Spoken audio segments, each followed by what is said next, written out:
Hey everyone, and welcome back to my channel. Today we'll be doing part 2 of the CSEC English A, May June 2017, paper 1. So please make sure to subscribe to the channel and turn on your post notification bell so that you are alerted when new videos are posted. And please give this video a thumbs up because I'm sure you are receiving value from these videos. You are benefiting from them. That's one way you can say thank you, by subscribing and by hitting that like button and leaving a comment below. Let's get into questions 21 to 30. So we'll be looking in part 2, we'll be looking at our reading comprehension, we'll be looking at our poem, and we'll be looking at different types of comprehension. So let us get right into it. Items 21 to 30. The instruction says read the following poem carefully and then answer items 21 to 30 on the basis of what is stated or implied. Now, some of these questions are repeated, so I'll be just selecting the answers for some of them, since in previous videos, like in the May June 2020, the January 2019, the January 2017, and 2018, in those previous videos, I have discussed more in details regarding the answers as to why some of them were selected. So let us get into it. A bad day. It says, I cannot smile today, nor be pleasant today. I do not like people today, and particularly hate children today. Today I'm sad. Today I'm mad at everybody and everything. I hurt today. I can't love today, nor see beauty today. I wish the wind away. No, I can't be happy today. I looked down the future today and began to die today. The question for 21 says, which of the following is not true of the poet today? A, she cannot smile. B, she cannot be sad today. C, she does not have children. D, she cannot see beauty in anything. We know that our answer would be B, she cannot be sad today. She did say that I am sad today, so that is not true. 22. Which of the following words best describe the poet's mood? We know it is D, melancholic. 23 says, the word particularly line 4 is nearest in meaning to. We know it is C, especially. 24 says, which of the following is an example of alliteration? So we know it is C, wish the wind away, line 12. 25 says, the poet repeats the word today for, we know that is emphasis, B. 26 says,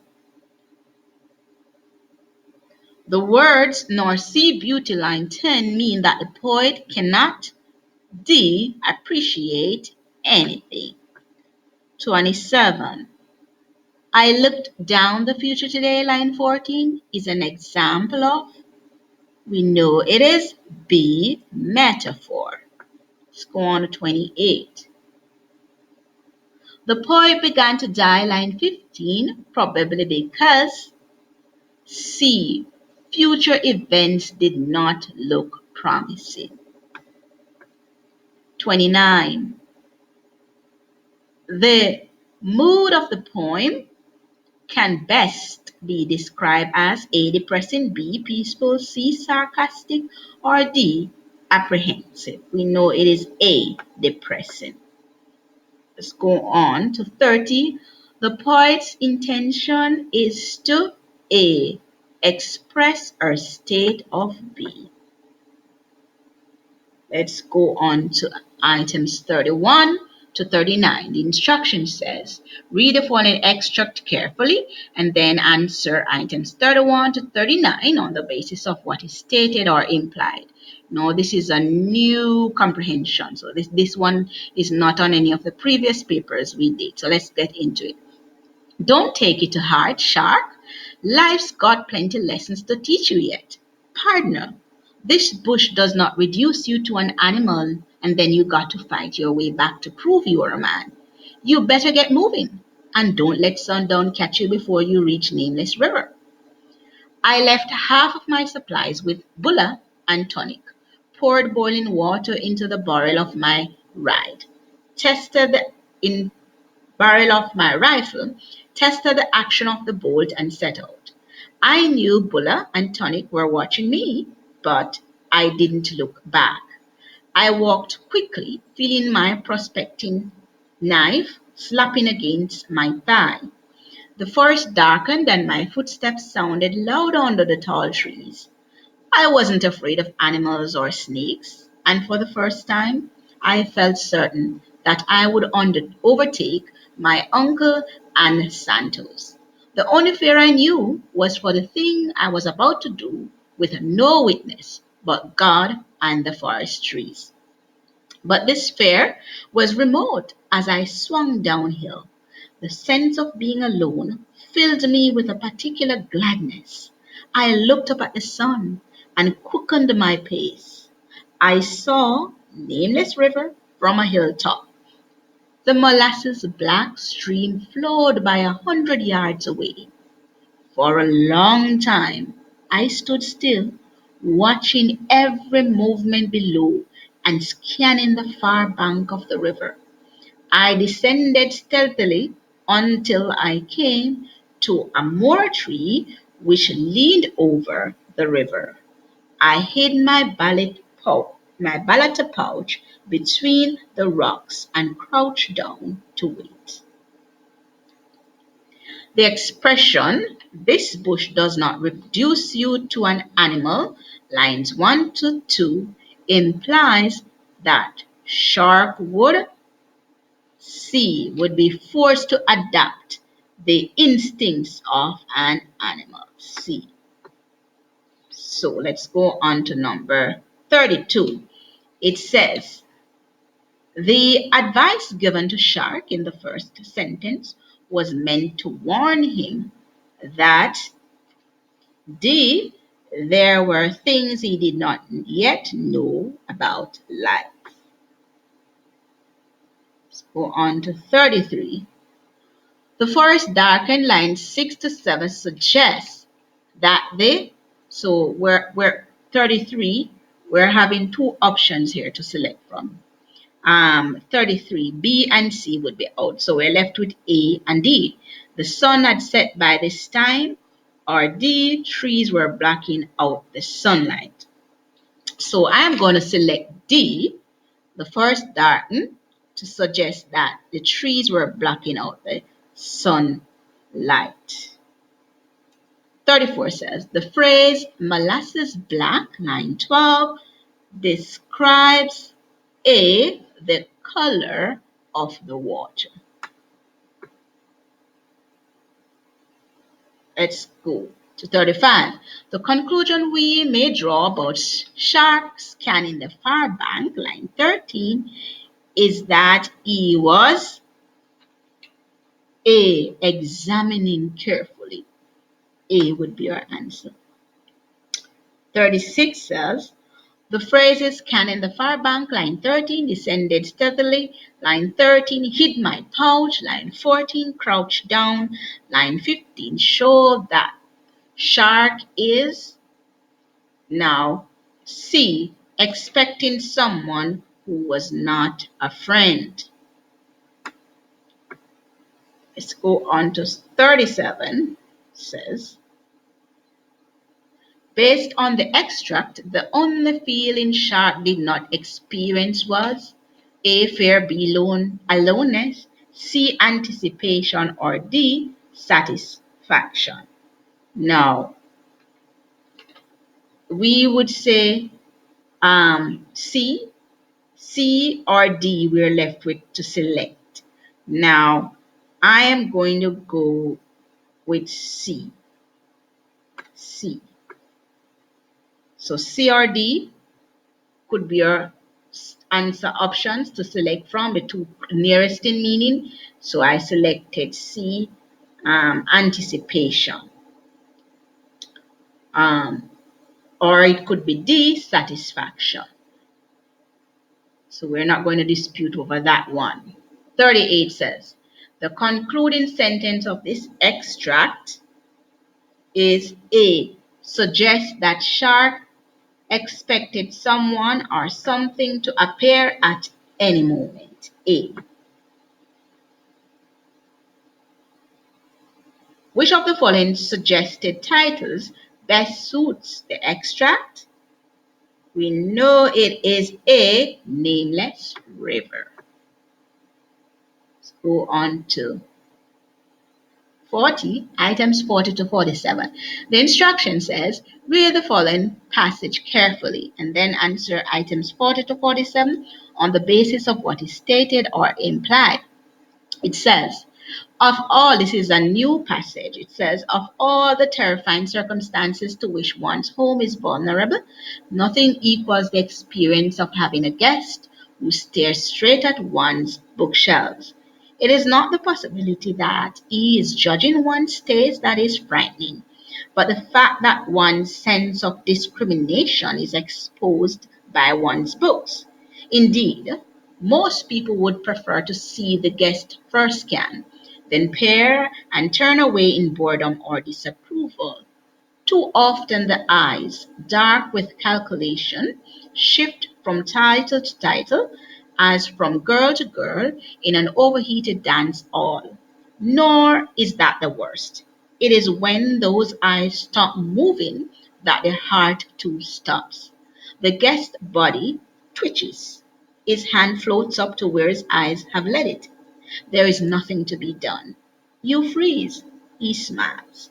You hear the question even as it forms. Would you mind if I borrowed this book? Mind. Why should I mind? The fact that I came upon that book in a Paris bookstall in April 1959, the 13th, I believe it was, the afternoon, it was drizzling, that I found it after searching all Europe and North America for a copy, that it is dog-eared at passages that mean more to my life than my heartbeat. Should I mind that you seek to take all that away? That I will undoubtedly never get it back? Then even if you actually return it to me one day, I will be wizened, you cavalier, on the book and the book spoiled utterly by your mishandling. Mind? Not at all. Hope you enjoy it. Thanks. I'll bring it back next week. No rush. Take your time. And in bracket we have liar. Not that there is any known way to avoid these exchanges. One has books, one has friends, they are bound to meet. Charles Latub, who rarely complained, waxed livid on the subject.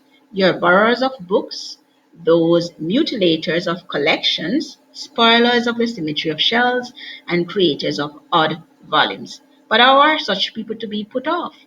The non-return of borrowed books is a custom as old as books themselves. Still, this custom contradicts nature. In every other such situation, the borrower becomes a slave to the lender. This is certainly true with money, yet it is not at all true with books. For some reason, a book borrower feels that a book once taken is now his own. This removes both memory and guilt from the transaction, making matters worse. The lender believes it too. So, question for 40 says, according to the writer in lines 1 to 9, what is the most frightening thought that occurs when a guest stares at your bookshelf? We know it is B, you would ask to borrow one of your favorite books. Because if you look back in lines 1 to 9, the very first stanza, that we read, you will get that understanding. So let's go on to 41. The guest looks from title to title as from girl to girl in an overheated dance hall, lines 5 to 6. This comparison is intended to suggest a feeling of, it is A, anticipation. Let's go on to 42. The writer uses a series of short sentences in lines 7 to 8 to suggest his feeling of, we know it is the apprehension. go up to 43, and you can always pause the video and go back to the passage and you could read those lines. 43 says, the writer in paragraph 2 lines 10 to 15 describes in detail how he obtained the book in order to, we know it is A, explain to the reader why he is so attached to the book. A. Let's go on to 44. 44 says, the word mind, lines 15, is written in italics because the author wishes to emphasize. Now, A and B is our answer option from C and D is out. Now, how much he minds lending his book to his friend, or B, that his thoughts are not spoken up aloud to his friend. So I selected B for the answer. 45 says, in line 19, the writer uses square brackets to indicate that the word in these brackets, C, contradicts those words not in brackets. Line 16 to 18. C, it contradicts. 46 says, one has books, one has friends, they are bound to meet. Lines 20 to 21, this statement implies that it is B, inevitable that books will be borrowed by one's friends. Let's go to 47. According to the writer, which of the following is true? So we know D, the borrower of money becomes a slave to the lender. D. Let's go on to 48. Items 48 to 55. The instruction says, read the following letter carefully and then answer items 48 to 55 on the basis of what is stated or implied. So this is a new passage. We have never seen this one in previous videos. It says, this is an open request to try to find who is the brain behind traffic management in Paulo. Does anybody know? I have tried traffic branch, not them. Highways was not them. Planning and development, not them. In fact, nobody wants to take responsibility for certain decisions and the mess that results. For example, Mission Road was made one way north to south. Great idea. It worked. No traffic jams. In fact, many people were charged for going the wrong way up a one-way street. Then suddenly, it's back to two-way and traffic for so. Same is true of Stoke Street. Somebody changed the stop signs at the corner for a few weeks, then they change it back. Nobody knows why. But the best is Celestial Road in St. John, which is record heaven. Somebody made this road, which apart from Broadway is the widest street in Palo, and no parking street either side anytime, and the wrecker is profiting from this. There are four major office buildings on this road, all of which provide underground parking for staff. So some, usually the lower paid, have to park elsewhere, and they are the person whose cars the wrecker is taking away all day, every day. Again, the small man suffers. Oh, there is an exception. If you have a Canadian High Commission sticker, you can park and the wrecker will not touch your diplomatic car. Maybe we could all become diplomats. Then again, the two narrow streets in Paulo allow parking. Try Delino Street off Abilene. You can hardly. Yes. Who is the brain behind this mess? It seems the more cars we put on the road, the less parking somebody wants to allow. Who is this brain? No doubt, a small man with a big, big car who has no name. So our question says, the writer's use of the word brain, line 1, is meant to, C and D are out. So we're left with A and B. So our answer option is B, exaggerate the traffic problems. 49. When the writer repeats not them in paragraph 1, he implies that C, no one wants to accept responsibility for the traffic situation. C would be our answer. 50 says, Stoke Street, line 7, Celestial Road, line 9, and Delano Street, line 17, can best be considered as, we know it is B, examples to support the writer's case. 51 says, the writer's tone can be described as A, puzzled, B, resigned, C, sarcastic, D, complimentary.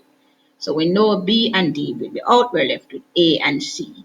Now, some may readily say sarcastic, but I am going with A, puzzled, because he could not understand. He was so perplexed about, the situation with the cars. So he was very much confused about the problem and he just could not comprehend. So I am going to select A, puzzle. But some of you may say C, but I'm going with A. The last sentence of the letter is similar to paragraph 5 because both of them, for 52, we're going to say A, express disgust. It started out by complimenting in paragraph 5, but then it started to express disgust later on, and the latter sentence of this letter didn't say anything complimentary, so I am going with that. You can always go back into the passage and look for that. Look on that. Let's go to 53. It says, the letter was most likely published in a, we know it was in a newspaper. A. 54 says, the author of this passage is mostly likely a motorist. We know that for sure. 55. Again, the small man suffers. Line 14 implies that the small man is often B at disadvantage. And that is true. People with money often get away with things. So the small man is often B disadvantaged. Items 56 to 60, the instruction says, read the following advertisement carefully and then answer items 56 to 60 on the basis of what is stated or implied. So we have National Youth Symposium 2017, the topic adolescent health, the challenges, and it is at the Urbana Conference Center, Sunday, August 6, 2017. We saw the sponsors, Minister of Youth, Minister of Education, National Council on Drug Abuse, Conference of Churches, the University Christian Council, the Muslim Youth Association, Hindu with Council. And who should attend? Interested members of the public, members of youth groups, healthcare professionals, students in medical sciences, media personnel. And how to attend? Contact Yvonne Dalton at the Ministry of Youth, and we see her telephone number there for how to get the registration form and how to complete it. All right. And we have various other information about this, as you can see right here.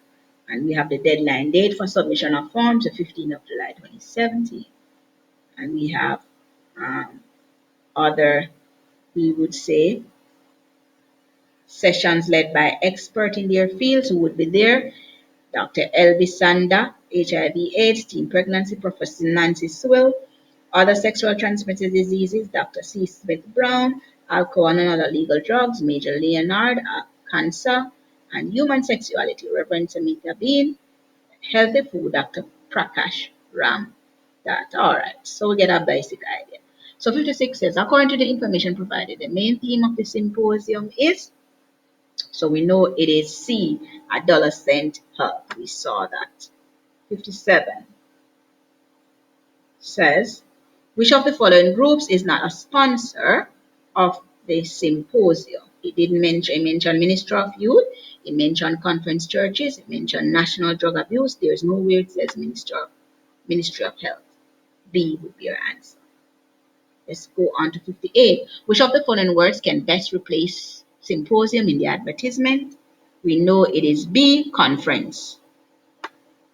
Let's go on to 59.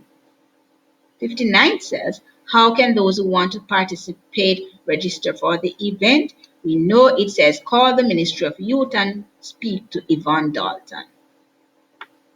That's what it says. If we look here, that's what it says right here.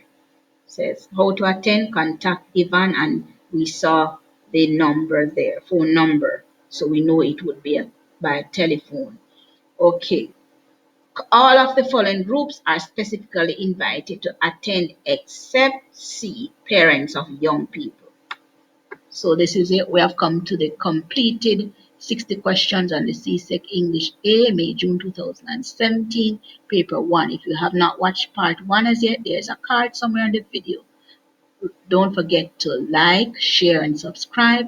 And thank you so much for watching.